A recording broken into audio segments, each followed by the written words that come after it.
আল্লাহু আকবার, আল্লাহু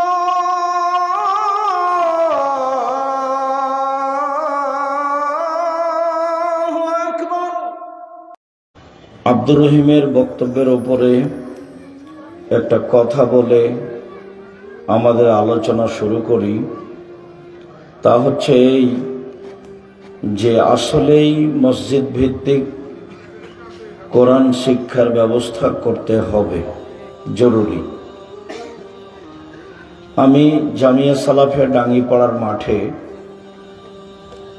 মাঝামাঝি তো অনেক গাছ আছে, তো একটা গাছের নিচে একটা গাড়ি, নোহা গাড়ি দেখি, ওর গায়ে লেখা আছে আদ-দাওয়া ইলাল্লাহ।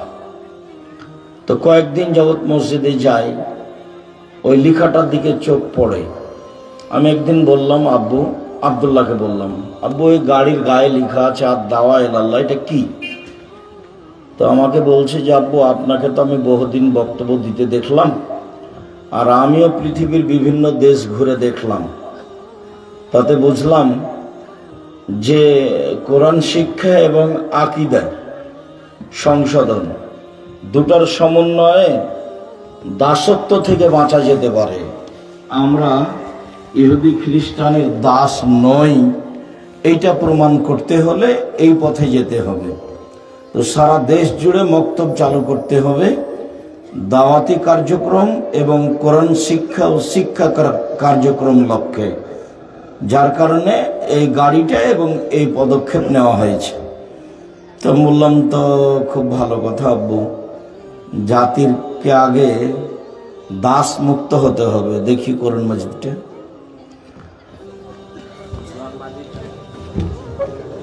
সারা দেশে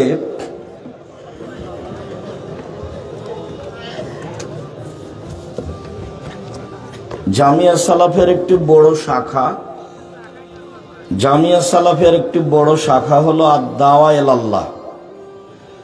তো আদ-দাওয়া ইলাল্লাহর কার্যক্রম কয়েকটা বড় বড়, তার একটা হলো এই, তারা দেশ জুড়ে মক্তব চালু করবে, যেখানে দাওয়াতি কার্যক্রম এবং শিক্ষা কার্যক্রম থাকবে। ইতিমধ্যে তারা প্রায় 450 মক্তব চালু করেছে। আলহামদুলিল্লাহ, তারা ভাবছে যে অচিরে আমরা সারা দেশ জুড়ে মক্তব চালু করব ইনশাআল্লাহ, এই নিয়ে তারা দিন কাটাচ্ছে।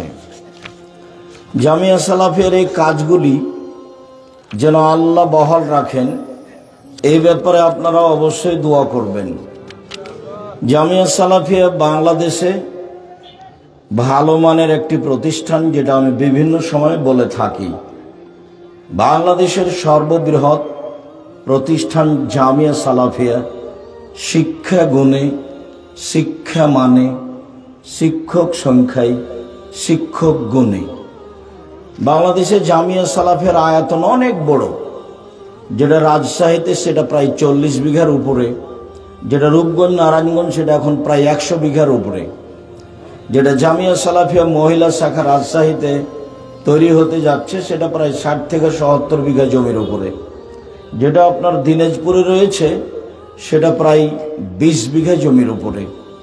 এমনিতেই জমি আছে যশোরে, কুষ্টিয়ায়, ময়মনসিংহে, ফেনীতে, চট্টগ্রামে, বরিশালে, বিভিন্ন জেলায় জমি আছে। অচিরেই এসব জায়গায় জামিয়া সালাফিয়া গড়বে বলে আমরা আশা করছি ইনশাআল্লাহ।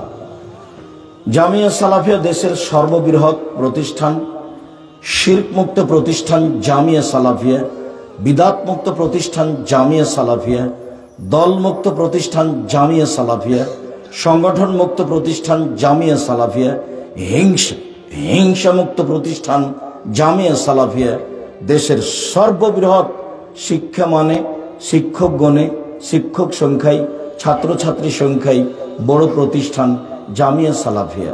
জামিয়া সালাফিয়া প্রায় 5000 ছেলে মেয়ে পড়াশোনা করে।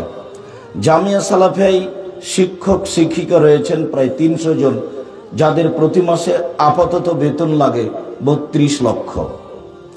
এবছরের জানুয়ারিতে গিয়ে শেষে গিয়ে কত বেতন লাগবে তা এখনো হিসাবে আসেনি। জামিয়া সালাফিয়ায় অফিসে কেউ কারো বিরুদ্ধে কথা বলতে পারে না। জামিয়া সালাফির অফিসে 50-60 জন শিক্ষক বসে থাকেন, কেউ কোনো দল নিয়ে মতামত নিয়ে আলোচনা করতে পারে না, কেউ কারো বিপক্ষে যেতে পারবে না, এরকম কোনো সুযোগ জামিয়া সালাফিয়ায় নেই। জাতির জন্য সঠিক পথে যাওয়ার একটি বিশাল প্রতিষ্ঠান জামিয়া সালাফিয়া। জামিয়া সালাফিয়ায় সম্মেলন হয়ে থাকে। রাজশাহীর শেষ হয়েছে, দিনাজপুরে প্রতীক্ষমান সামনে আছে, আর রূপগঞ্জ নারায়ণগঞ্জে আছে 13-14 ফেব্রুয়ারি। অবশ্যই সেখানে উপস্থিত থাকবেন, সাধ করে দেখতে যাবেন।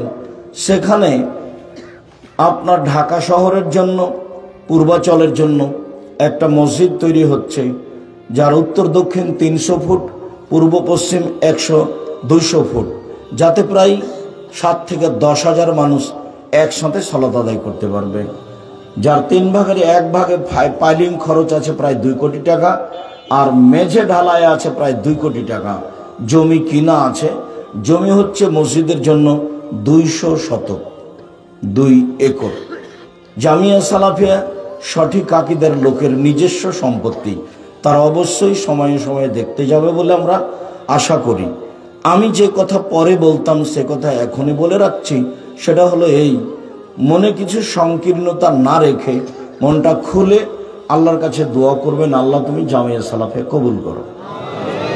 আপনার কাছে আমি এইটুকুর দাবি রাখি, আপনার কথাটা আল্লাহ কবুল করলে কিভাবে হবে সেটা আমিও বুঝতে পারবো না, আপনিও বুঝতে পারবেন না, এমনিতে হয়ে যাবে। প্রতি মাসে 32 লক্ষ টাকা মাসে বেতন লাগে। প্রত্যেক দিন বিকালে টিন মিস্ত্রি, রাজমিস্ত্রি, কাঠমিস্ত্রি সব মিলে মনে হয় 30-40 হাজার থেকে লাখের মতো বিল আসে প্রত্যেক দিন সন্ধ্যায়। জমি ক্রয় তো আছেই, যে 100 বিঘা জমির প্রায় মনে হয় 60-70 বিঘা জমি সব কিনা। রূপগঞ্জ জামিয়া সালাফিয়া ডাঙ্গিপাড়ার জমি কিনা, প্রায় জমি কিনা। কিছু কিছু জমি যেমন আপনার জামিয়া সালাফিয়া মহিলা শাখা রাজশাহী, ওই এলাকার লোক 60-70 বিঘা জমি জামিয়া সালাফিয়া নেবরাসার নামে লিখে দিয়েছে। তো কোথা থেকে কথাটা আসলো, আলোচনা আমি যাচ্ছি, নিজেকে দাস মুক্ত হতে হবে। মুসা আলাইহিস সালাম ফেরাউনের কাছে গিয়ে কালেমার দাওয়াত না দিয়ে বলছেন আমাদেরকে মুক্তি দেন, আমরা দাস হয়ে থাকতে রাজি নই। এই কথাটা জানিয়ে আমি আলোচনায় চলে যাচ্ছি। মুসা আলাইহিস সালাম এক থাপ্পড় দিয়ে এক লোককে মেরে পালিয়ে গেছিলেন মাদায়েন। সেখানে গিয়ে তিনি অবস্থান করছিলেন। এখন আল্লাহ বললেন মুসা ফেরাউনের কাছে যেতে হবে, সে সীমা লঙ্ঘন করেছে। তো মুসা আলাইহিস সালাম বললেন দেখেন আমি মুখে ভালো করে কথা বলতে পারি না, আমি যেতে পারবো না। তো আল্লাহ বললেন ঠিক আছে, আমি তোমার মুখের ভাষা সুন্দর করে দিচ্ছি, তুমি এভাবে বলতে থাকো, রাব্বি ইশরাহ লি সাদরি ওয়া ইয়াসসির লি আমরি ওয়াহলুল উকদাতাম মিন লিসানি ইয়াফকাহু কাওলি, আমি তোমার ভাষা সাবলীল করে দেব। তখন মুসা আলাইহিস সালাম বলছেন আমার আরেকটা কথা আছে, ওদের পক্ষ থেকে আমার উপর একটা হত্যার অভিযোগ আছে। আমি এক থাপড় দিয়ে একটা লোককে মেরে চলে এসেছি, আমি ওখানে গেলে তারা আমাকে হত্যা করবে, আমি যেতে পারবো না। তখন আল্লাহ বলছেন যে ঠিক আছে আমি তোমার সাথে আছি, আমি তোমাকে দেখব কিভাবে তারা হত্যা করে। তখন মুসা আলাইহিস সালাম বলছেন যে তবু আমার একাই সাহস হচ্ছে না, আমার ভাইকে আমার সাথে দিতে হবে। তো আল্লাহ বলছেন ঠিক আছে তোমার এই কথাও মেনে নিলাম, যা বললে তুমি সব মেনে নিলাম, ফেরাউনের কাছে যাও। এখন দুইজন আসলেন, ফাতিয়া ফিরআউনা ফাকুলা, দুইজন ফেরাউনের কাছে এসে বললেন ইন্না রাসূল রাব্বিল আলামিন, আমরা দুইজন হচ্ছি রব্বুল আলামিনের পক্ষ থেকে রাসূল। আন আরসিল মাআনা বানি ইসরাইলা, বানি ইসরাইলকে আমাদের সাথে ছেড়ে দেন, বানি ইসরাইলকে আপনার আর দাস করে রাখতে চায় না। প্রথম কথা এটা, আমরা দুই ভাই আপনার কাছে দাওয়াত নিয়ে এসেছি, আমরা আপনার কাছে বানি ইসরাইল আপনার বাড়িতে আর দাস দাসী হয়ে থাকতে চায় না। ও পুরুষ মানুষ হত্যা করত, মহিলাদেরকে রাখত, যারা থাকতো তারা হলো দাস আর মহিলারা সবাই দাসী। যুগ যুগ ধরে এই ইয়াকুব আলাইহিস সালামের পরিবার বানি ইসরাইলকে তারা কাজের লোক হিসেবে, দাসী হিসেবে রেখেছে, তাদের সাথে জেনাই থেকেছে, সব ধরনের অন্যায় তাদের প্রতি করেছে। আর ওর বয়সই তো প্রায় 1500 বছর ফেরাউনের। এইভাবে জুলুম অত্যাচার করেছে। তো মুসা আলাইহিস সালাম এসেই বললেন যে স্বাধীনতা দেন। কথা মনে হয় আমার বুঝতে পারছেন না? না, দাসে কতদিন থাকবেন ইহুদি খ্রিস্টানের? আলোচনা আসবে, তাতে বোঝা যাবে যে আমরা আসলেই দাস। কাজে, কর্মে, কলমে, খাতায়, অফিস আদালতে, শিক্ষা প্রতিষ্ঠানে, পোশাক আশাকে, সব জায়গায় সব কিছুতেই আমরা ইহুদি খ্রিস্টানদের দাস হিসাবে জীবন কাটাচ্ছি, যা কোরআনের বিরোধী, যা হাদিসের বিরোধী, যা ইসলামী আদর্শের বিরোধী। তো এখানে আর 2-3টা কথা আছে, একটু বলে দিই। যখন মুসা আলাইহিস সালাম বললেন যে আমাদের মুক্তি দিয়ে দেন, আমরা আর দাস হিসাবে থাকতে চাই না, তখন ফেরাউন বলছে আলাম নুরাব্বিকা ফিনা ওয়ালিদা, কি ব্যাপার, তোমাকে আমি শিশুকালে লালন পালন করিনি? এইটা ফেরাউনের প্রথম কথা। কি ব্যাপার তুমি, মানে তোমাকে আমি শিশুকালে লালন পালন করিনি? অলাবেস্তা ফিনা মিন ওমরিকা সিনিনা, তুমি তোমার বয়সের বহু বছর আমার মাঝে থাকোনি? আমি তো তোমাকে লালন পালন করেছি। ও ফালতা ফালাতাকা আল্লাতি ফালতা, আর তুমি যা করেছো, তোমার কর্ম করেছো, তুমি ভালো জানো। তুমি এক থাপড় দিয়ে মানুষ মেরেছো। ওয়ান্তা মিনাল কাফিরিন, তুমি বড় অকৃতজ্ঞ। ফেরাউন বলছে মুসাকে, তুমি আমার সামনে এসে দাসত্ব থেকে নিজেকে মুক্তি চাও, মানে বনী ইসরায়েলকে দাস দাসী থেকে মুক্ত করতে চাও, মানে তুমি দেখি বড় অকৃতজ্ঞ। তোমাকে আমি শিশুকালে লালন পালন করেছি, তুমি আমার বাড়িতে বহুদিন থেকেছ, তুমি এক থাপ্পড় দিয়ে মানুষ মেরে পালিয়েছ, তুমি বড় অকৃতজ্ঞ। তখন মুসা আলাইহিস সালাম বলছেন ফালতোহা, জি আমি এক থাপ্পড় দিয়ে মানুষ মেরেছি। ওয়ানা মিনাদ দাল্লিন, তখন আমি ভুল পথে ছিলাম। এক থাপ্পড় দিয়ে মানুষ মেরেছি এ কথাই ঠিক, তখন আমি ভুল পথে ছিলাম। ফা ফারারতু মিনকুম লাম্মা খিফতুকুম ফাওয়াহাবালি রব্বি হুকমা ওয়া জাআলানি মিনাল মুরসালিন, আমি তোমার হত্যার ভয়ে দেশ ছেড়েছি। আমার প্রতিপালক আমাকে জ্ঞানে গুণে পূর্ণ করেছেন, আমার প্রতিপালক আমাকে নবী করেছেন। অতিলকা নিয়ামাতুন, তুমি আমার প্রতি অনুগ্রহ করেছ। তামুন্নুহা আলাইয়া, অনুগ্রহ করে তুমি আমার উপরে খোঁটা দিয়েছ। তুমি আমার প্রতি অনুগ্রহ করে আমাকে খোঁটা দিয়েছ। আর আবাত্তা বনী ইসরাইল, এই সুযোগে তুমি বনী ইসরাইলকে দাস দাসীতে পরিণত করেছ। তুমি বড় অধ্যত স্বৈরাচার, সীমা লঙ্ঘন করেছ। এক মুখে বললেন মুসা আলাইহিস সালাম ফেরাউনের সামনে। নেতৃত্ব দিয়ে দল করে আরেকজনকে ঠেকিয়ে কোনো লাভ নাই, দাওয়াত দিয়ে কাজ করতে হবে। আর নবীগণের দাওয়াত ছিল সব সময় উপর থেকে, মধ্যে থেকে নয়। একবারে মুসা আলাইহিস সালাম সরাসরি কোথায় গেলেন? ফেরাউনের কাছে। দাওয়াত শুরু হবে উপর থেকে। এখন আলেম ওলামারা উপরে যায় টাকা চাইতে, নিজেকে বাঁচাতে, বড় বেকায়দা। যারা দিন প্রচার করবে, আমাদের ভাষায় যারাই রক্ষক তারাই ভক্ষক, যার কারণে মূলত কেউ লক্ষ্য উদ্দেশ্যে পৌঁছিতে পারে না। মহান আল্লাহ বলেন ইয়া আইয়ুহাল্লাযীনা আমানু, হে বিশ্বাসীগণ মনে রেখো, ইন্নামাল খামরু ওয়াল মাইসিরু ওয়াল আনসাব ওয়াল আজলাম রিজসুম মিন আমালিশ শায়তান, নিশ্চয় মদ, নিশ্চয় জুয়া, নিশ্চয় মূর্তির আস্তানায় যাওয়া, লটারি ক্রয় করা শয়তানের কাজ, তোমরা তা থেকে বেঁচে থাকো। এই বাচ্চা, তোমরা যারা দায়িত্ব পালন করছো, দেখো তো আপনারা এখানে দাঁড়িয়ে থাকতে পাবেন না, আমার সামনে আসেন। এখানে দাঁড়িয়ে আছেন কেন? আর এটার সৌন্দর্য তো আছে। আর এই দেখো তো, এখান থেকে না ওই পর্যন্ত যেন কেউ চলাচল না করে। আপনারা যান। এই ছেলে, এখানে কেন এভাবে একটু দাঁড়িয়ে থেকে তুমি কি বুঝবা কথা? আপনারা যান, সামনে এসে বসেন। আর দেখো এই বাড়ির পাশে যারা দাঁড়িয়ে আছে তাদেরকে নিয়ে আসো। কোথায় তোমাদের দায়িত্বশীলেরা? কোথায় যারা দেখাশোনা করছো? সামনে বসার জায়গা আছে, সুন্দর হয়ে বসে থাকলেই তো হয়।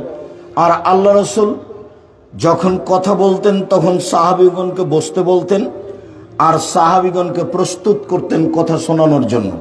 এক মিনিট। আল্লাহ রাসূল একদিন গাধার উপরে বসে আছেন সামনে, আর পিছনে বসে আছেন মুআয ইবনে জাবাল, বুখারী মুসলিমের হাদিস।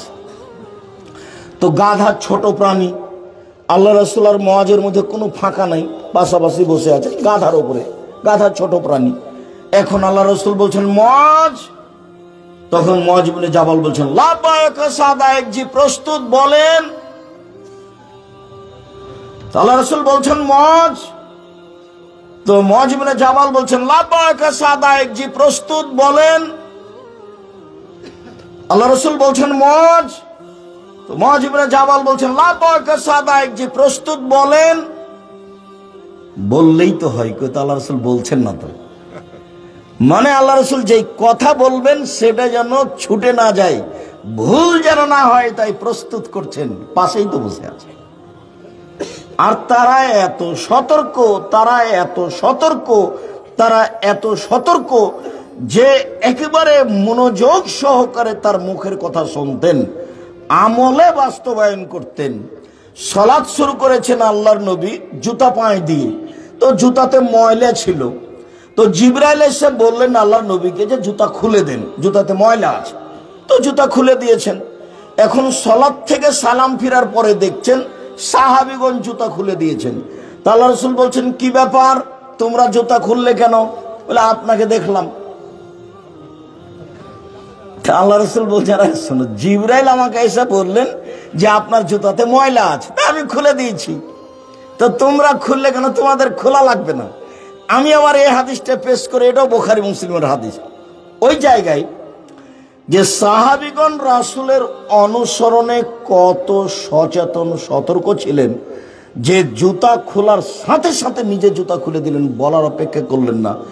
সেই নবী 23 বছর জীবনে এমন কোনো একদিন ঘটেনি যে এই কথাগুলি না বলে তিনি সালাত শুরু করেছেন।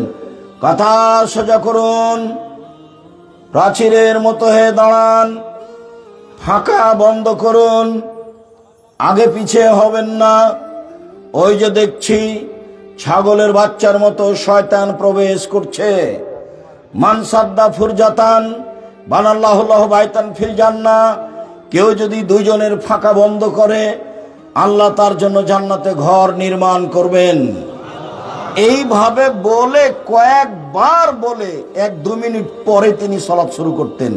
না বলে 23 বছরে কোনো একদিন কোনো এক ওয়াক্ত সালাত শুরু করেছেন, এটা আপনি প্রমাণ করতে পারবেন না। আমি সময় দিয়েছি কিয়ামত পর্যন্ত। বাংলাদেশ, ভারত, পাকিস্তানে শতকরা 95টা মসজিদের ইমাম ওদিকে ঘুরেই দেখে না, পিছন দিকে ঘুরেও দেখে না, মুখও খুলে না যে আপনারা কাতার সোজা করুন, পায়ে পা মিলানো, তো ওটা তো বলা বহু দূরের কথা। অথচ পায়ে পা মিলানো, টাকনোর সাথে টাকনো মিলানো বুখারী মুসলিমের হাদিস, একাধিক হাদিস। একটা বই পাওয়া যায়, বইয়ের নাম উপদেশ, নাম শুনেছেন কিনা? ওই উপদেশ বই একটা আলোচনা আছে সারিবদ্ধ হয়ে দাঁড়ানো। টাকাটা তো শুধু খালি জিলাপি আর মিষ্টি আর সিগারেট খাই শেষ করলেন। এসেছেন সম্মিলনে, এদিক ওদিকে ঘুরে চা খায়, এ করে সে করে জিলাপি কিনে খেয়ে শেষ করলেন। আল্লাহ নবী বলছেন যে সবচেয়ে যেটা খারাপ জিনিস রাখা হয় ব্যাগে, সেটা হলো পেটে যেটা রাখা হয়, সবচেয়ে যেটা খারাপ। তো যদি ব্যাগে পেটে রাখতেই হয় শরীরটাকে বাঁচিয়ে রাখার জন্য, তাহলে 3 ভাগের ভাগে খেতে হবে। ওটা সহিহ হাদিস। 1 ভাগ খাদ্য, 1 ভাগ পানি, 1 ভাগ শ্বাস প্রশ্বাস। খাদ্য বেশি হলো রোগ হবে, অসুখ বিসুখ হবে, শ্বাস ঠিক মতো আসতে পারবে না। পানি বেশি হলো রোগ হবে, ঠিক মতো হজম হবে না, শ্বাস প্রশ্বাস ভালোভাবে হবে না, সমস্যা হবেই। বলছিলাম সম্মানিত দিনী ভাই বোন, রাসূল সাল্লাল্লাহু আলাইহি ওয়াসাল্লাম নেশাদার দ্রব্য, গান বাজনা, বাদ্যযন্ত্র সম্পর্কে যা বলেন, তিনি বলেন কুল্লুল্লাহু বিন ইয়ালহু বিহি রাজুল ফাহুয়া বাতিল। পৃথিবীর মানুষ মনে রেখো, যত পৃথিবীতে খেলতামাশা বাদ্যযন্ত্র আছে সবই হারাম। বুখারী মুসলিমের অন্য হাদিসে যুদ্ধ চর্চা, শরীর চর্চা বোঝা যায়। শরীর চর্চা ব্যতীত তবু সব ধরনের ব্যায়াম চলবে না, যেটা শরীয়ত অনুমোদন করবে সেটাই মাত্র। এছাড়া যত খেলতামাশা আছে সবই হারাম। আব্দুল্লাহ ইবনে আব্বাস রাদিয়াল্লাহু তাআলা আনহু বলেন, রাসূল সাল্লাল্লাহু আলাইহি ওয়াসাল্লাম বলেছেন, ইন্নাল্লাহা হাররামাল খামরা ওয়াল মাইসিরা ওয়াল কুবা, নিশ্চয় আল্লাহ তাআলা মদকে হারাম করেছেন, জুয়াকে হারাম করেছেন, খেলতামাশা বাদ্যযন্ত্রকে, হারমোনিয়াম, ডুবি তবলাকে হারাম করেছেন। কুবা, খেলতামাশা, বাদ্যযন্ত্র, ডুবি তবলা, হারমোনিয়াম, সেতারা, দোতারা, যা কিছু আছে সবকে আল্লাহ রাসূল চিরদিনের জন্য হারাম করেছেন। আব্দুল্লাহ ইবনে আব্বাস রাদিয়াল্লাহু তাআলা আনহু বলেন, রাসূল সাল্লাল্লাহু আলাইহি সাল্লাম বলেছেন, ইন্নাল্লাহা হাররামা বায়াল খামরে ওয়াল মাইসিরে ওয়াল খিনজিরে ওয়াল আসনাম, নিশ্চয় আল্লাহ মদের ব্যবসা হারাম করেছেন, জুয়ার ব্যবসা হারাম করেছেন, পুতুল চিরদিনের জন্য হারাম করেছেন, শুকুর শোর চিরদিনের জন্য হারাম করেছেন। একই ভাষায় চারটে আলোচনা, শুকুর শোর, আপনার পুতুল, জুয়া, মদ। তার মানে শুকুর যেমন হারাম, বাদ্যযন্ত্র তেমন হারাম, পুতুল তেমন হারাম, ওর ব্যবসা তেমন হারাম। আপনি আপনার ছেলে মেয়েকে খুশি করার জন্য প্লাস্টিকের পুতুল বাড়িতে নিয়ে আসতে পারেন না, স্বর্ণ চাঁদির আনতে পারেন না। আপনার স্ত্রী স্বাদ করে প্লেট নিয়ে এসেছে, তাতে আছে চিংড়ি মাছ। আপনার স্ত্রী স্বাদ করে একটা আয়না কিনেছে, সেটা হলো কাতল মাছ। আপনার স্ত্রী স্বাদ করে একটা তরকারির বাটি কিনেছে, সেটা হলো রুই মাছ। আপনি আপনার বাচ্চার পেশাব পায়খানার জন্য একটা পট কিনেছেন, সেটা হলো ঘোড়া। কি করে হতে পারে? আপনার বাড়ির কাঁকড়া, আপনার পুতুল, আপনার এই পট আমাদের বাসায় 3 মিনিট থাকার সুযোগ রাখে না। হয় ফেরত দেওয়া হবে, না হয় ভেঙে দেওয়া হবে, না হয় পুঁতে দেওয়া হবে, না হয় মাথাটা কেটে দেওয়া হবে, একটা কিছু করা হবে। অথচ আপনার বাড়িতে মাস মাস আছে, চলছে। আপনি নাকি আহলে হাদিস, আপনি নাকি উচ্চ শিক্ষিত মানুষ। কে যে বলল? আমি বলিনি, এমন কথা আমি বলি না। সম্মানিত দিনী ভাই বোন, উমামা বাহিলি রাদিয়াল্লাহু তাআলা আনহু বলেন, রাসূল সাল্লাল্লাহু আলাইহি সাল্লাম বলেছেন, লা তাবিউল কায়নাত, পৃথিবীর মানুষ গান বাজনা বাদ্যযন্ত্র বিক্রয় করো না। গান বাজনা বাদ্যযন্ত্রের মাধ্যম বিক্রয় করো না। ওয়ালা তাশতারুহুন্না, এসব জিনিস তোমরা ক্রয় করো না। ওয়ালা তুআল্লিমুহুন্না, গান বাজনা, হারমোনিয়াম, দোতারা, সেতারা তোমরা মহিলাদের পুরুষদের শিখিয়ে দিও না। ওয়া সামানুহুন্না হারাম, এর মাধ্যমে যত পয়সা উপার্জন হয় সব হারাম। দোকানে টিভি রেখে ল্যাংটা মেয়ে দেখিয়ে বসে থাকা ব্যক্তির চক্ষু ঠান্ডা করে, কলিজা ঠান্ডা করে, মনটা জুড়িয়ে জিনিস বিক্রি করে পয়সা উপার্জন করা হারাম, সম্পূর্ণরূপে হারাম, টোটালি হারাম। বাদ্যযন্ত্র, খেলতামাশা, ক্রয় বিক্রয়, শিখিয়ে দেওয়া যাবতীয় হারাম, তার ব্যবসা হারাম। এই কথা মুহাম্মদ সাল্লাল্লাহু আলাইহি সাল্লাম বলেন। সম্মানিত দিনী ভাই বোন, আবু মালিক আশআরী রাদিয়াল্লাহু তাআলা আনহু বলেন, রাসূল সাল্লাল্লাহু আলাইহি সাল্লাম বলেছেন, পৃথিবীর মানুষ শুনে রেখো, লা ইয়াকুনান্না মিন বাদি আকওয়াম, অচিরে আমার উম্মত এমন হয়ে যাবে, ইস্তাহিলুনাল হিরা, তারা জেনাকে হালাল মনে করবে, অল হারিরা, তারা রেশমি কাপড়কে হালাল মনে করবে, অল খামরা, তারা মদকে হালাল মনে করবে, অল মাসিফ, তারা বাদ্যযন্ত্রকে হালাল মনে করবে। আমরা বাদ্যযন্ত্রকে হালাল মনে করব, মদকে হালাল মনে করব, জেনাকে হালাল মনে করব। এই কথা মুহাম্মদ সাল্লাল্লাহু আলাইহি ওয়াসাল্লাম বলেন, হাদিস বুখারী মুসলিম। বাদ্যযন্ত্র পাপের কাজ নয়। সব দোকানি বাজনা বাজে, প্রায় সব মোবাইলে বাজনা বাজে, প্রায় সব ঘরে বাজনা বাজে।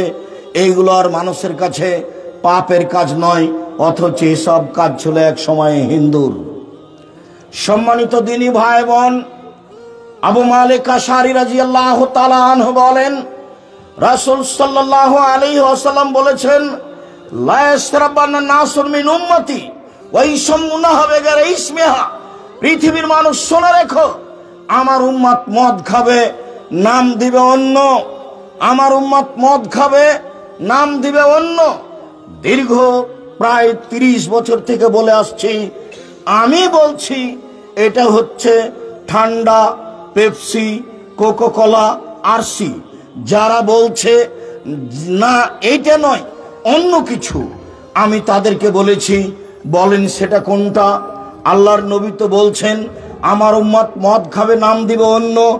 মানুষ মদ খাচ্ছে অন্য নামে, সেটা আপনি বলেন না। যদি আপনি বলেন ইয়াবা, তাহলে ঠিক হবে না, কেননা ইয়াবা সবাই বলছে মদ। যদি আপনি বলেন হিরোইন, সেটা ঠিক হবে না, কেননা হিরোইন মদ এটা সবাই বলছে। আপনি যদি বলেন সেটা গাঁজা, তাহলে ঠিক হবে না, কেননা গাঁজা যে মদ এ কথা সবাই বলছে। আপনি এগুলো বাদ দিয়ে মানুষ খাচ্ছে নির্দ্বিধায়, অথচ সেটা মদ, আপনি বলেন সেটা কোনটা? এর কোনো উত্তর থাকে না। মনে রাখা ভালো হবে, মুহাম্মদ সাল্লাল্লাহু আলাইহি ওয়াসাল্লাম বলেছেন, পৃথিবীর মানুষ শুনে রেখো, আমার উম্মত মদ খাবে, নাম দিবে অন্য। সেটা কি হতে পারে আমি আপনাকে বলে গেলাম, সেটা এটা। আপনি ঠান্ডা, পেপসি, কোকাকোলার ইতিহাস পড়ুন। লন্ডন থেকে একটা পত্রিকা বের হয়, মাঝে মধ্যেই এই বিষয়ে বলা হয়, সেটা আপনি দেখুন, আপনার কাছে স্পষ্ট হবে। চলেন অত্র হাদিসের বাক্যগুলি দেখি সামনের দিকে। আল্লাহর নবী বলেন, ওয়ুকসফবিল ইউজাফ আর রৌসবিল মাযিবল মুগান্নিয়াত, নেতাদের সম্মান করা হবে গায়িকা দিয়ে, নেতাদের সম্মান করা হবে বাদ্যযন্ত্র দিয়ে।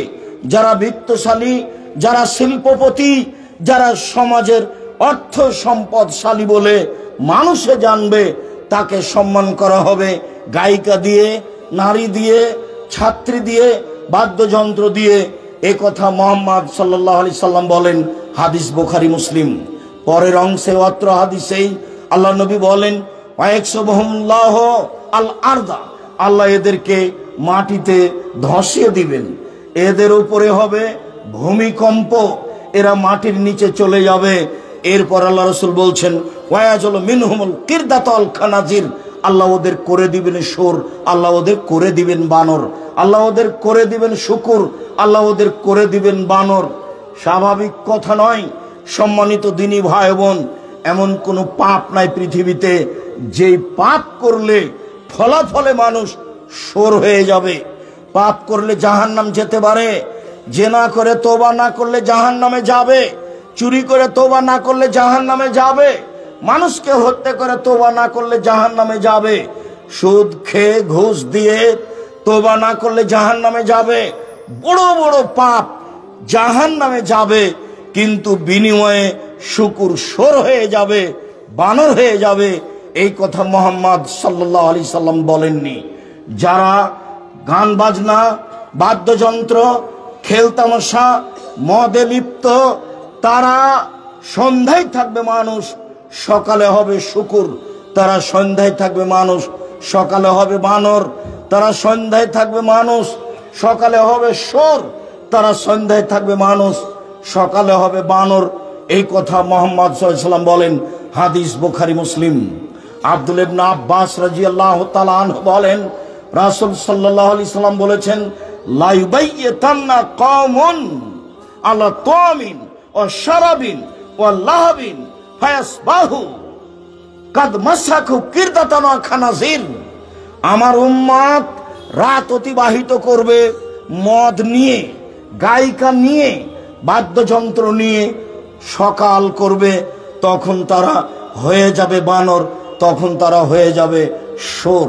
আবার বুঝেন, আমার উম্মত রাত অতিবাহিত করবে খাদ্য নিয়ে, গায়িকা নিয়ে, বাদ্যযন্ত্র নিয়ে, মদ নিয়ে। সকাল করবে, সকালে তারা হয়ে যাবে শোর, তারা হয়ে যাবে বানর। এমন কোনো পাপ নেই যেই পাপের বিনিময় হচ্ছে শোর হয়ে যাওয়া। এমন কোনো পাপ নাই দুনিয়াতে যেই পাপের বিনিময় হচ্ছে দুনিয়াতেই বানর হয়ে যাওয়া। অবাক পাপ বাদ্যযন্ত্র, অবাক পাপ খেলতামাশা, অবাক পাপ মদ খাওয়া, যার বিনিময় হচ্ছে শুকর হয়ে যাওয়া, শোর হয়ে যাওয়া। আনাস রাদিয়াল্লাহু তাআলা আনহু বলেন, রাসূল সাল্লাল্লাহু আলাইহি সাল্লাম বলেছেন, লা ইয়াকুনান্না ফি হাযিহিল উম্মাহ খাসফুন ওয়া মাসখুন ওয়া কাযফুন। আমার এই উম্মতের উপরে অচিরেই তিনটি বিপদ নেমে আসবে তিনটি পাপের কারণে। আমার উম্মতের উপরে অচিরেই তিনটি বিপদ নেমে আসবে তিনটি পাপের কারণে। এক, খাসফুন ভূমিকম্প হবে। দুই, মাসখুন আকার আকৃতি পরিবর্তন হবে। সকালে থাকবে মানুষ, সন্ধ্যায় থাকবে মানুষ, সকালে হবে শোর। তিন, সমস্যা নেমে আসবে। মনে রাখা ভালো হবে, বিপদ এক, ভূমিকম্প হবে। বিপদ দুই, আকার আকৃতি পরিবর্তন হবে, শুকর হয়ে যাবে, বানর হয়ে যাবে। বিপদ তিন, সমস্যা নেমে আসবে। মাদ্রাসায় মারামারি, মসজিদে মারামারি, রাস্তাঘাটে মারামারি, প্রতিষ্ঠানে মারামারি, অন্যায় অবিচার রাহাজানি, জুলুম অত্যাচার বেশি হয়ে যাবে। জমির যা মূল্য যা হবে, রেস্টি খরচ তাই হবে। চতুর্দিক থেকে সমস্যা নেমে আসবে মানুষের উপরে তিনটি পাপের কারণে। এক, এজা সারিবুল খমরা, যখন তারা মদ খাবে। দুই, জাহারাতিল কায়নাত, মেয়েরা যখন নাচবে। তিন, জারাবুবিল মাজেব, যখন বাদ্যযন্ত্র প্রকাশ পাবে। এক, মদ খাবে। দুই, মেয়েরা নাচবে। সব মোবাইলে মেয়ে নাচে, সব দোকানে মেয়ে নাচে, প্রায় সব বাড়িতে মেয়ে নাচে। বিশাল টিভি লাগানো আছে। মুরব্বী মানুষ 65-70 বছর বয়স, তাহাজ্জুদ পড়ে, তাহাজ্জুদ পড়ার জন্য উঠেছে, অজু করেছে, অজু করে বাড়ি ওখানে গিয়ে একটু দেখছে, দেখি তো টিভিতে কি আছে। এখন অনুষ্ঠান চালু করার সাথে সাথে বিশাল আকৃতির ল্যাংটা মেয়ে চলে এসেছে। কোথায় তার ইবাদত? সম্মানিত দিনী ভাই বোন, চক্ষু ঠান্ডা করে, কলিজা ঠান্ডা করে উলঙ্গ মেয়ে দেখে জান্নাতের মেয়ে ভোগ করা সহজ নয়। আল্লাহ তাআলা চ্যালেঞ্জ দিয়ে বলেছেন, পৃথিবীর মানুষ শুনে রেখো, জান্নাতের মেয়েরা এত সুন্দরী, জান্নাতের মেয়েরা এত সুন্দরী, তারা এত সুন্দরী, ওদেরকে দেখে মনে হবে ঝিনুকের মধ্যে লুকানো মুক্তা। ওদেরকে কোনোদিন মানুষ স্পর্শ করেনি, ওদেরকে কোনোদিন জিন স্পর্শ করেনি। ওদের মাথার চুল হবে লম্বা লম্বা, কোঁকড়া কোঁকড়া, কুচকুচে কালো। ওদের কোনোদিন পেশাব হবে না, ওদের কোনোদিন পায়খানা হবে না, ওদের কোনোদিন হাইজ নেফাস হবে না। সম্মানিত দিনী ভাই বোন, তাদের রূপ চেহারা আল্লাহ তাআলা কোরআন মাজিদে বিভিন্ন ভাবে নকল করেছেন। ওদের চক্ষু হবে টানা টানা, লম্বা লম্বা, ডাগর ডাগর। একটা মেয়ে সুন্দরী হওয়ার জন্য যা কিছু লাগে জান্নাতের মেয়েদের জন্য তা তার চেয়ে বেশি আছে।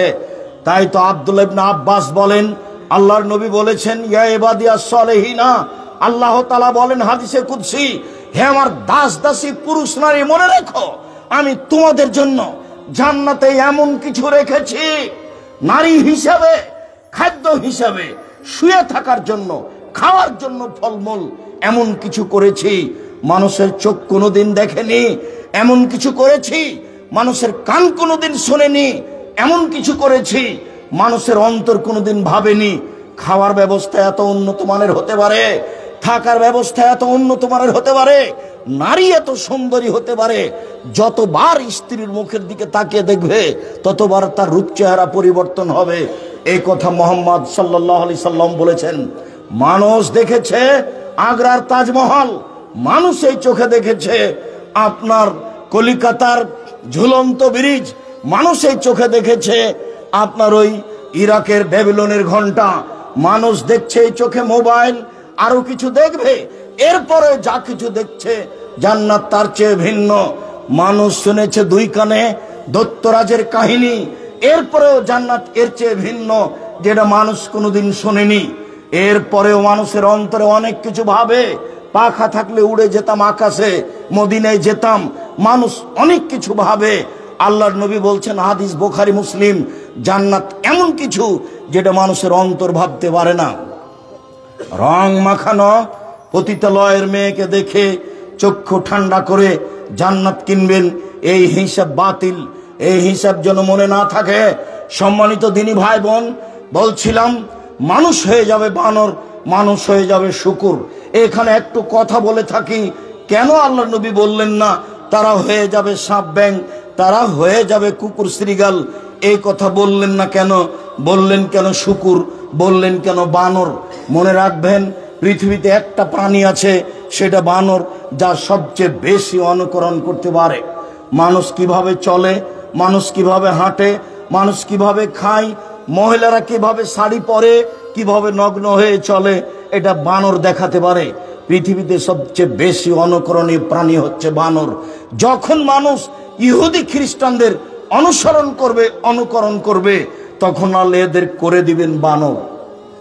যখন মানুষের অনুভূতি থাকবে না, অনুভূতি বলে কোনো জিনিসই নাই। বাপে মাথায় টুপি দেওয়া আছে, প্রতি মাসে উমরা করে, প্রতি বছর হজ করে, রমজানের শেষ 10 দিন সৌদি আরবে কাবা ঘরে থাকে, ওর সাথে মেয়ে আছে, মেয়ে শার্ট প্যান্ট পরে আছে, স্কিন গেঞ্জি গায়ে দিয়ে আছে, স্কিন পায়জামা পরে আছে, উলঙ্গ হয়ে আছে বাপের সাথে, নির্দ্বিধায় বাপ মেয়ের সাথে চলছে। অবাক হতে হবে, টিভি চলছে, উলঙ্গ অবস্থায় মেয়ে নাচছে, বাপ বসে আছে, মা বসে আছে, বেটি বসে আছে, বেটা বসে আছে, জামাই বসে আছে, সবাই বসে আছে, উলঙ্গ মেয়ে নাচছে দেখছে। অবাক হতে হয়, এরাই হচ্ছে ভিত্তিহীন, ইতস্তবোধহীন, অনুভূতিহীন। কাজেই তারা এরা হয়ে যাবে সকালে সোর। সোর হচ্ছে সবচেয়ে অনুভূতিহীন প্রাণী। গরুর অনুভূতি আছে, এখানে গরু জবাই করেছেন, আর একটা গরু সেখানে টেনে নিয়ে যেতে পারবেন না। গরুর অনুভূতি আছে, এখানে ঘাস উঁচু হয়ে আছে, মানে ওখানে গোবর ছিল, সেখানে গরু ওই ঘাস খাবে না। গরুর অনুভূতি আছে, মানুষের অনুভূতি নেই। মানুষ হয়ে গেছে গরু ছাগল, মানুষ হয়ে গেছে পশু প্রাণী, কুকুর শ্রীগাল তার চেয়েও খারাপ। বুঝেও বুঝে না ওরা, অন্তর আছে বুঝে না, দেখেও দেখে না ওরা, চক্ষু আছে দেখে না, শোনেও শোনে না ওরা, কান আছে শোনে না। উলায়েকা কালানাম, তারা পশু প্রাণীর মতো, তারা গরু ছাগলের মতো, তারা কুকুর শ্রীগালের মতো, বালহুম মাজাল, বরং তার চেয়ে খারাপ। একসাথে বসে বাপ বেটি, মা বোন, ভাই দুলা ভাই, সবাই বসে আছে। আপনার কেমন মনে হয় এর কোনো হিতাহিত জ্ঞান আছে? এরাকে কেউ যদি শিক্ষিত মানুষ বলে, তারাও গরু ছাগল, তারাও পশু প্রাণী, তাদের কোনো হিতাহিত জ্ঞান, মানবতা, বিবেচনা, বুদ্ধিবিদ্যা আছে, এই কথা আজ করা যায় না, যা রাসূল সাল্লাল্লাহু আলাইহি সাল্লাম বলেন। সম্মানিত দিনী ভাই বোন, মুআয ইবনে জাবাল রাদিয়াল্লাহু তাআলা আনহু বলেন, আল্লাহর নবী বলেছেন যে ইসলাম শুরু হয়েছে নবী দিও দয়া দিয়ে, রাজত্ব শুরু হয়েছে নবী দিও দয়া দিয়ে, তারপর রাজত্ব শুরু হয় খলিফা দিয়েও দয়া দিয়ে, তারপর রাজত্ব শুরু হয় জোর যার মুল্লুক তার, তারপর রাজত্ব শুরু হয় যে যেমন শক্তি প্রয়োগ করে নেতা হতে পারে সেই নেতা হবে। তখন তাদের চরিত্র হবে 4টে। এক, ইস্তাহিলুল হেরা, তারা জেনাকে হালাল মনে করবে। অল ফরুজা, জেনাকে তারা বৈধ মনে করবে, তারা রেশমিকে বৈধ মনে করবে, মদকে বৈধ মনে করবে, দিন দিন তাদের সাহায্য করা হবে, সমাজে তারা ক্ষমতাশীল হয়ে যাবে যারা এসব পাপে লিপ্ত হবে। এ কথাই মুহাম্মদ সাল্লাল্লাহু আলাইহি সাল্লাম বলেন। আবু হুরায়রা রাদিয়াল্লাহু তাআলা আনহু বলেন, রাসূল সাল্লাল্লাহু আলাইহি সাল্লাম বলেছেন, পৃথিবী ধ্বংসের লক্ষণ। বিদ্যা উঠে যাবে, মূর্খতা বেড়ে যাবে, পুরুষ কমে যাবে, মহিলা বেশি হয়ে যাবে, জেনা বেশি হয়ে যাবে। একজন পুরুষের অধীনে ধাওয়া করবে 50 জন নারী। এটা ফাসাদুনা তাফাসাদাল হেমারে। গাধা যেমন গাধীর সাথে মিলে লজ্জা জানে না, ষাঁড় যেমন গাভীর সাথে মিলে লজ্জা বুঝে না, মানুষ তেমন খোলা মাঠে জেনা করবে, লজ্জা বুঝবে না। সম্মানিত দিনী ভাই বোন, আমি আপনাকে আলোচনার শেষে এসে বলছি, এই ছেলে, এই থামো, আমরা তো রাজশাহী ফিরে যাব, তুমি কি অত দূর ফিরে যাওয়া? তো তুমি অত ব্যস্ত হয়ে গেলে কেন? আমি দোয়া পড়ি। আজকে তো আলোচনা জীবনে ব্যতিক্রম শুনলে প্রথম থেকেই, সেগুলোর কিছু শুকরিয়া আদায় করো। কি শুনলে আর কিভাবে আলোচনা শেষই হলো না, চলে যেতে চাও। আমি তো তোমার চেয়ে অনেক দূরের পথ যাব, তারপরেও ফতোয়া বোর্ড আছে, তারপরেও পরে আর একটা প্রোগ্রাম আছে, তুমি এত ব্যস্ত হচ্ছ কেন? দোয়া পড়ি, নিজের মানবতা বজায় রাখো, নিজের জন্য আল্লাহর কাছে দোয়া প্রার্থনা করো, নিজের কথাটি আল্লাহর কাছে বলতে শিখো, দাবি দেওয়া রাতে পেশ করো আল্লাহর কাছে, পথ সহজ হবে। সুন্দর করে ওযু করে 2 রাকাত সালাত আদায় করে দাবি দেওয়া আল্লাহর কাছে পেশ করেন, তিনি দেওয়ার জন্য প্রতীক্ষমান রয়েছেন। কেউ আপনার উপকার করতে পারবে না। মানুষ সাধারণত মানুষের ক্ষতি করে, উপকার খুব কম করে। আর যদি দলে চলে যান, তাহলে আপনি যদি বিপদে পড়েন, তাহলে ও বলবে ঠিক হয়েছে, ঠিক হয়েছে, মত ঠিক হয়েছে। যদি জেলে চলে যান, তাহলে আরো খুশি হবে, গরু জবাই করবে। আমি নিজে চোখে গরু জবাই করতে দেখেছি। একজন যখন বিপদে পড়েছে, তখন আর একজন ওই বিপদকে খুশি মানাতে গিয়ে গরু জবাই করেছে। এটা আমার চোখের সামনের ঘটনা। কাজেই ফ্রি থাকেন, দাবি দাওয়া আল্লাহর কাছে পেশ করেন, মানুষের কাছে পেশ করতে হবে না। রাসূল সাল্লাল্লাহু আলাইহি সাল্লাম বলেছেন, কুল্লু মুস্কিরিন খামরুন, প্রত্যেক জাতে বিবেকের ক্ষতি হয়, সেটাই মদ। কুল্লু খামরিন হারাম, প্রত্যেক মদই হারাম। রাসূল সাল্লাল্লাহু আলাইহি সাল্লাম বলেছেন, মাসকারা কাসিরুহু ফাকালিলুহু হারামুন, যে জিনিস কম খেলে বেশি খেলে বিবেকের ক্ষতি হয়, তার কমও হারাম। রাসূল সাল্লাল্লাহু আলাইহি সাল্লাম বলেছেন, মদ খাবে যে, আল্লাহ তার সাথে 40 দিন কথা বলবেন না, আল্লাহকেও সন্তুষ্ট করতে পারবে না। মদ খাবে যে 40 দিন তার নামাজ কবুল হবে না। এমন পাপ দুনিয়াতে নেই। একবার তো ফলাফল দেখলেন, শোর হয়ে যাবে, বানর হয়ে যাবে, এমন পাপের ফলাফল দুনিয়াতে নেই। আবার এখন আল্লাহ রাসূল বলছেন, মদ খেলে 40 দিন আল্লাহকে রাজি করা যাবে না। সুদ খাওয়ার পরে যদি রাতে বলে আল্লাহ ভুলে হয়ে গেছে, আমাকে মাফ করো, আল্লাহ বলবেন ঠিক আছে, করলাম। 70-80 বছরে একদিনও নামাজ পড়েনি, আজকে বলছে আল্লাহ ভুল হয়েছে, আজ থেকে নামাজ শুরু করব, আমাকে মাফ করো, আল্লাহ বলবেন ঠিক আছে, করলাম। মদ খাওয়ার পরে যদি বলতে থাকেন, আপনার কথা আল্লাহ শুনবেন না। কতদিন? 40 দিন। আবার ওই হাদিসের পরের অংশে এসেছে, যদি মরে যায় তাহলে কাফের হয়ে মারা যাবে, আর যদি তোবা করে তাহলে তোবা কবুল করা হবে। রাসূল সাল্লাল্লাহু আলাইহি সাল্লাম বলেছেন, মানুষ যদি মদ খায় তাহলে সে মূর্তি পূজার মতো পাপ করে। মদ হচ্ছে পাপের মা, মদ হচ্ছে পাপের চাবি, মদ হচ্ছে পাপের মূল। অতএব নেশাদার দ্রব্য থেকে বেঁচে থাকেন, গান বাজনা বাদ্যযন্ত্র থেকে বেঁচে থাকেন। শেষের দিকে, এই ছেলে, শেষের দিকে রাসূল সাল্লাল্লাহু আলাইহি সাল্লাম বলছেন, দুঃখ করে, পৃথিবীর মানুষ শুনে রেখো, আমি আশঙ্কা করছি আমার উম্মতের উপরে এক ভ্রান্ত হুজুর, আলেমেরা ধর্ম বিক্রি করে খাবে। 2 সাতাবদ কাবাইল মিন্নিমতাল আওসান, আমার উম্মত মূর্তি পূজা করবে, বাড়িতে বাপ মায়ের মূর্তি সাজিয়ে রাখবে, মূর্তির আস্তানায় যাবে।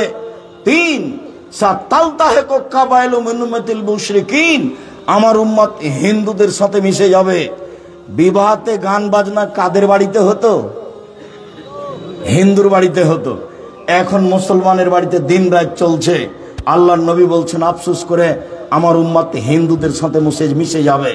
আবার তিনি বলছেন, পৃথিবীর মানুষ শুনে রেখো, আমার উম্মত ইহুদি খ্রিস্টানদের সাথে মিশে যাবে। ডান হাতের বিঘত যেমন বাম হাতের সমান সমান সমান, তেমনি ভাবে চাল চলনে, পোশাক আশাকে, চলাফেরাতে, কৃষ্টি কালচারে তাদের সাথে মিশে যাবে। আবার বলছেন ডান পায়ের জুতা যেমন বাম পায়ের সমান সমান সমান, যেমন তেমনি ভাবে আমার উম্মাত ইহুদি খ্রিস্টানের সাথে মিশে যাবে। নিচে নামতে লাগলেন ভাষাগত ভাবে, নামতে নামতে বলছেন পৃথিবীর মানুষ শুনে রেখো, ইহুদি খ্রিস্টান যদি মায়ের সাথে জেনা করে থাকে, আমার উম্মাত তো মায়ের সাথে জেনা করবে। দেখতে পাচ্ছেন না বাদ্যযন্ত্রের অবস্থা, দেখতে পাচ্ছেন না 31st নাইটের অবস্থা। যেসব মুসলমান জানুয়ারির 1 তারিখে 1 জানুয়ারি রাত যাপন করলো, বাজনা বাজালো, যদি আপনি তাকে মুসলমান, তাহলে তো আপনিও একটা বোকা মানুষ। এইসব ছেলে এরাই হচ্ছে ইতর শ্রেণীর মানুষ, এরাই হচ্ছে নিম্ন শ্রেণীর মানুষ, এরাই হচ্ছে বর্বর, এরাই হচ্ছে অসভ্য। এদের পিতামাতা অসভ্য, এদেরকে মানুষ করেছে কুকুর শ্রীগাল পশু প্রাণী করে। যে ব্যাপারে আমাদেরকে সোচ্চার সতর্ক সাবধান হতে হবে। সম্মানিত দিনী ভাই বোন, অনেক বই পুস্তক আছে, আলিতে সম্পত্রিকা আছে, দুয়ারই ক্যালেন্ডার আছে, আর আবদুল্লাহর মনে হয় ফিলিস্তিনকে নিয়ে লেখা বইটা আছে, সবাই নিয়ে যাবেন।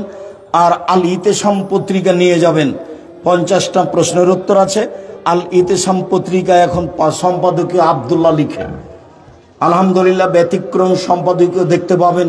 কাজেই আল ইতেসাম পত্রিকার সাথে আপনাদেরকে এজেন্ট হিসাবে সম্পৃক্ত হতে হবে, ব্যক্তি হিসাবে সম্পৃক্ত হতে হবে। জামিয়া সালাফিয়াকে ভালোবাসলে, জামিয়া সালাফিয়া ফ্রি আছে ইমাম প্রশিক্ষণ, ফ্রি যাবে, ফ্রি আসবে, ফ্রি খাবে এবং বই পুস্তক ফ্রি পাবে। জামিয়া সালাফিয়ায় যে প্রশিক্ষণ দেওয়া হয় ইমামদের মক্তব পরিচালনার জন্য, ফ্রি যাওয়া, ফ্রি আসা, ফ্রি খাওয়া, বই পুস্তক ফ্রি পাওয়া, জামিয়া সালাফিয়া সব বহন করবে ইনশাআল্লাহ। এর জন্য প্রস্তুত আছে। পত্রিকা নিয়ে যাবেন, বই পুস্তক নিয়ে যাবেন, দুয়ার বই নিয়ে যাবেন। আর সালাফি কনফারেন্স রূপগঞ্জ 13-14 ফেব্রুয়ারি অবশ্যই উপস্থিত থাকবেন। আলেম ওলামা থাকবেন পাকিস্তান থেকে, আলেম ওলামা থাকবেন ভারত থেকে, আলেম ওলামা থাকবেন সৌদি আরব থেকে। সম্মেলনে, রূপগঞ্জের সম্মেলনে আলেম ওলামা থাকবেন পাকিস্তান থেকে, থাকবেন ভারত থেকে, থাকবেন সৌদি আরব থেকে, থাকবেন বাংলাদেশ থেকে। সবাই আমার বাম দিকে এসে বইগুলি সংগ্রহ করুন। সলাতের উপরে, নামাজের উপরে যে আমার গুরুত্বপূর্ণ বই আছে সেটা সংগ্রহ করুন। আমার দিনী বোনদেরকে বলছি, আপনারা দূর দূরান্ত থেকে এসেছেন, 4টা কাজ করবেন।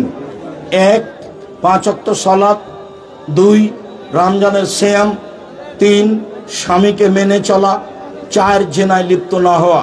জান্নাত হবেই।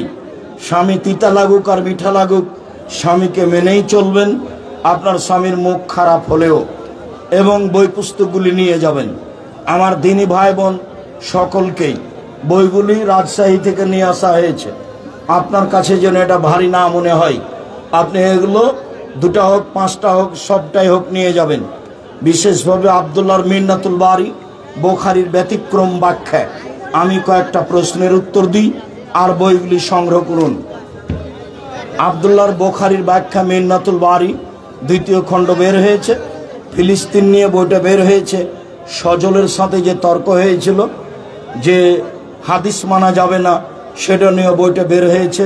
বইগুলি সংগ্রহ করুন।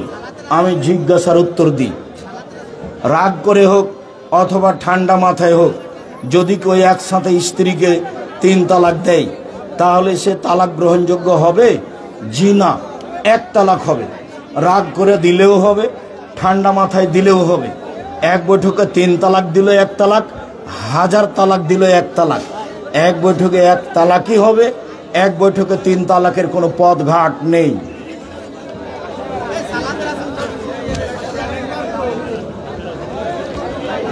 আমাদের মসজিদের সামনে কবর আছে, সালাত আদায় করা যাবে কি?